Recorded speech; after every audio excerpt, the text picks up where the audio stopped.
President Trump spoke over in the beautiful rotunda.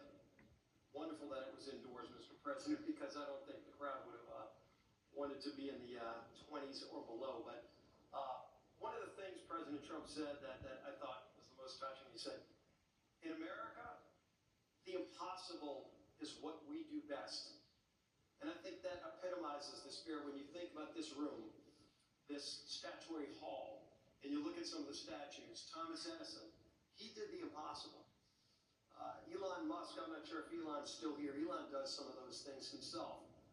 But you look at somebody like Rosa Parks, and she did something that many would have said couldn't be done with just a simple gesture of saying, I'm not going to sit in the back of the bus. And so the impossible is what we do in America. And President Trump said something else. He said, our golden age has just begun. America's ready for another golden age. Mr. President, we present to you these flags that were flown over the United States Capitol at full mast in honor of being sworn in as President of the United States.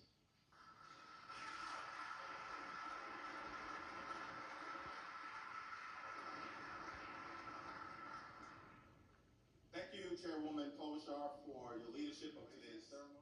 I have the honor of presenting the Vice President with our nation's highest symbol, the American flag. As a United States Marine, Vice President put on the uniform to protect and serve America. Like so many men and women before him in our nation's history, Old Glory was adopted in wartime by the Second Continental Congress in 1777. A full 12 years before the office of the Vice Presidency was even created, or the House of Representatives convened for the first time. The resolution said that the flag would be 13 stars, white in a blue field, representing a new constellation. Out of many, one. Some 250 years later, from Appalachia to Anacostia, Middletown to Mar-a-Lago, the Bayou to Brooklyn, we remain one nation under God. Vice President Vance, Usha, and family, may God bless and watch over you as you begin this journey. On behalf of the Congress, we present one of the flags that flew above the Capitol today to the 50th Vice President of the United States of America, James David Vance, and wish you Godspeed.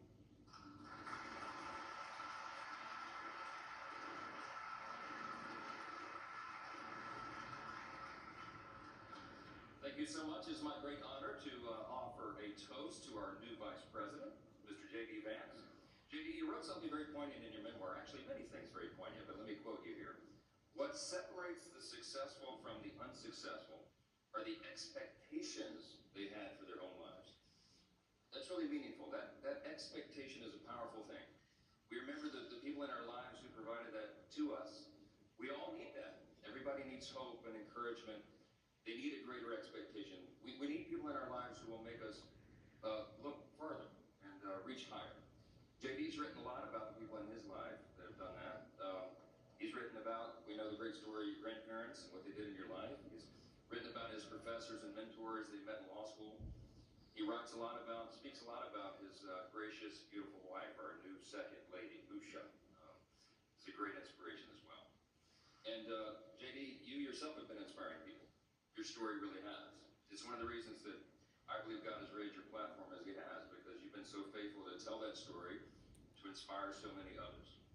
And so our hope and our prayer is, as you continue to do this, that as you go to help us execute on the America First agenda, that you also do what you've been doing so well all along, and that is providing a model for what is possible in America. What a great story, what an inspiring story you've had, and it's just getting started. I pray specifically that you inspire a lot of the young men in America. Some of them feel hopeless and stagnant sometimes. And you're a great example to all of them and to all of us. That if you work hard, and you play by the rules, and you do the right thing, you can make a better life. You're now the Vice President of the United States, my friend. So everyone, will you please join me in raising a glass to our own mentors, the people who have inspired all of us, to the possibilities of our own future, to these great new horizons. What a perfect choice this was for the painting, the artwork today. And to the great example of our new Vice President, Mr. J.D. Vance. You're here.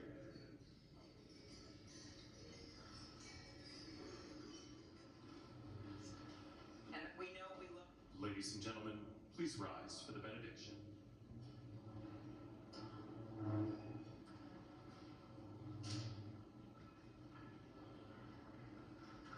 Would you pray with me? Holy and merciful God, having witnessed another successful moment in the experiment that you have entrusted into the hands of the American people, we pray your blessing on our 47th President of these United States, Donald J. Trump, and Vice President James D. Vance. Ensure that this mantle of singular responsibility that you have laid upon our President's shoulders remains secure in your will and safeguarded in your keeping.